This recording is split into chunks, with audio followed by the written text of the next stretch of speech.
Buod ng Ibong Adarna, Aralin 16 hanggang 20. Narito ang mga aralin na tatalakayin sa bidyong ito. Aralin 16, si Prinsesa Leonora. Aralin 17, si Don Juan at ang Serpiente. Aralin 18, ikalawang panaginip ng hari. Aralin 19, ang mahiwagang lobo. Aralin 20, pagdadalamhati ni Leonora. Korido at buhay na pinagdaanan ng tatlong prinsipeng magkakapatid na anak ng Haring Fernando at ng Reyna Valeriana sa kahariang Berbania. Aralin 16, si Prinsesa Leonora. Saknong 569 hanggang 616. Pinuntahan ni Don Juan ang palasyong tinitirahan ni Prinsesa Leonora. Nagulat silang dalawa nang magkaharap. Agad namang nagpakilala ang prinsipe ng magalang. Nahulog si Don Juan sa kagandahan ni Leonora at si Leonora naman ay agad na naantig sa kabaitan at paggalang ng prinsipe. Binalaan ni Leonora si Don Juan na mapanganib ang lugar.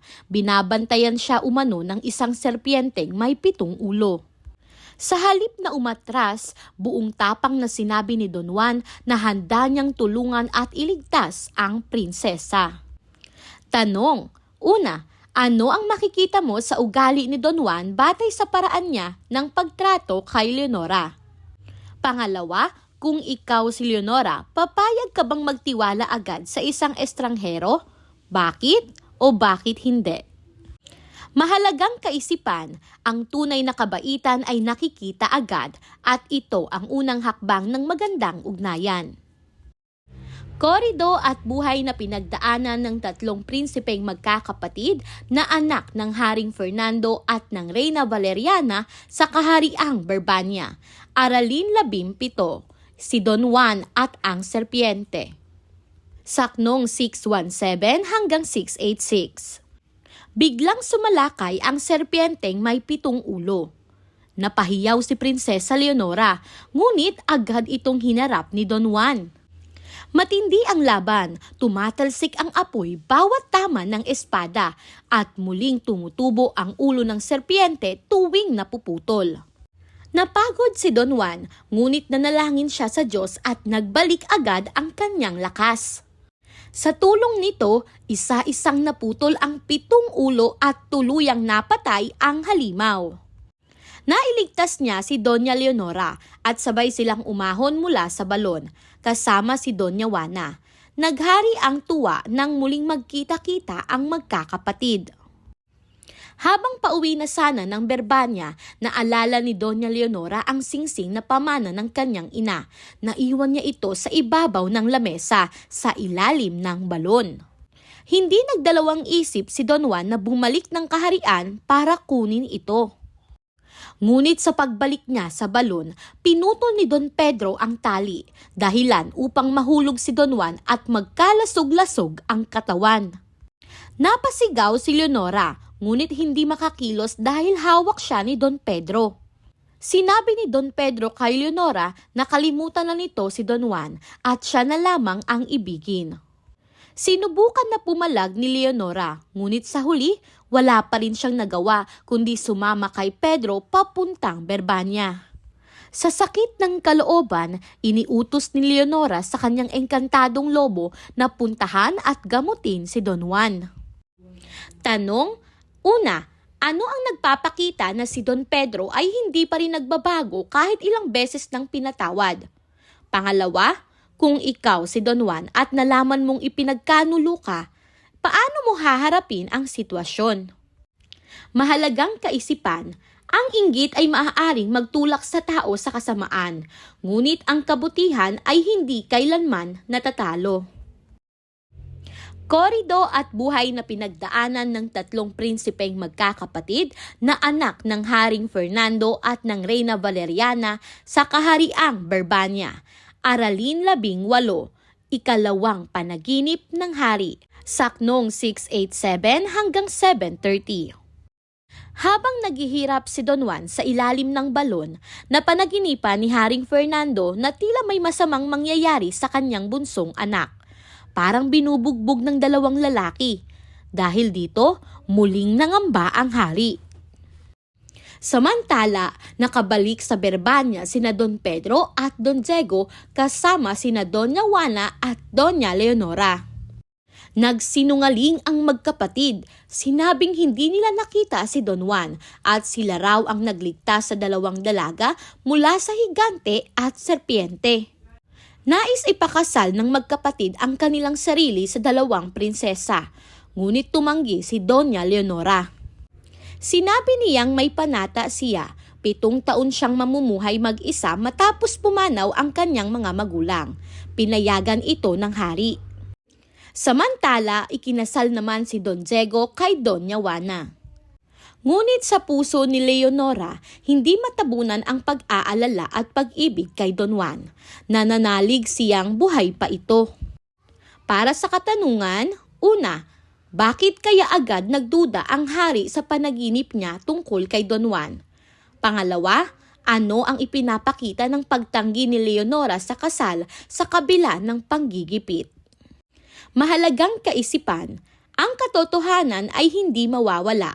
Darating ang araw na ito'y lalabas at magtatanggol sa inosente.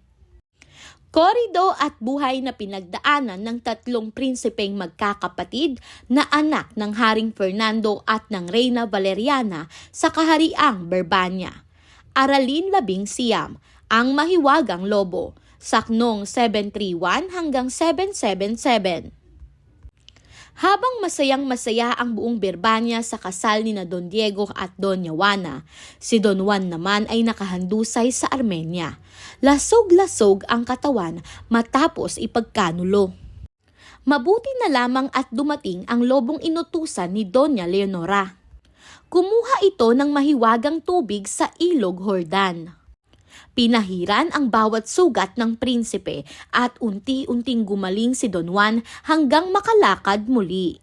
Pag-ahon ni Don Juan, siya'y nagdasal ng buong puso, humingi ng lakas, proteksyon at patnubay sa Diyos sa kanyang paglalakbay. Dahil sa labis na pagod, nagpahinga siya sa lilim ng isang mayabong na puno at mahimbing na nakatulog. Habang natutulog ang prinsipe, dumating ang ibong Adarna. Muli itong nagbagong balahibo at nang nagising si Don Juan, inawit at isinalaysay nito ang lahat. Isiniwalat niya ang buong kataksilan na ang magkapatid ang nagputol ng lubid at iniwan siyang mamatay. Isinalaysay ang kasinungalingan ni na Don Pedro at Don Diego na sila raw ang pumatay sa serpiente at nagligtas sa dalawang prinsesa. Ibinunyag din niya ang hinanakit ni Doña Leonora, ngunit sinabi rin itong wala na siyang magagawa sapagkat napilitan itong umuwi sa Berbanya. Nagbigay ito ng pahayag at payo. May bagong kapalaran na naghihintay kay Don Juan. Huwag na niyang alalahanin si Doña Leonora. May mas karapat-dapat na pag-ibig sa unahan. Ang prinsesang si Maria Blanca, higit na mabuti at marangal. Matapos umawit ng ibon, lumakas ang loob ni Don Juan. Muli siyang naglakbay, dala sa isip ang pangalang Maria Blanca at unti-unting nalimutan ang pait na iniwan sa kanya ng nakaraan.